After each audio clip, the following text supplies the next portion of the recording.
একটা মানুষ তার আনন্দের সময়গুলোকে যেভাবে সেলিব্রেট করে যতখানি ভালোবাসে, ঠিক একইভাবে তার খারাপ সময়টাকে যদি সেলিব্রেশন করতে পারত, খারাপ সময়টাকে যদি অ্যাকসেপ্টেন্স করতে পারত, যদি সেটাকে নিয়ে উপভোগ করত, সে মানুষটার মতো সুখী মানুষ এই পৃথিবীতে কেউ হতো না।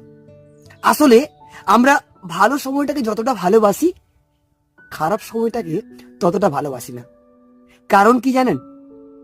খারাপ সময়টাকে আমরা ধন্যবাদ দিতে শিখিনি কখনো। আসলে যে মানুষটা খারাপ সময়টাকে ধন্যবাদ দিতে শিখে গেছে, সে মানুষটা সেই খারাপ সময় থেকে অনেক কিছু শেখার সুযোগ তৈরি করে ফেলেছে নিজের জন্য। অর্থাৎ খারাপ সময় মানুষকে নতুন নতুন পথের দিশারি দেখায়। আর সেই সূত্রটা কিংবা সেই ট্রিক্স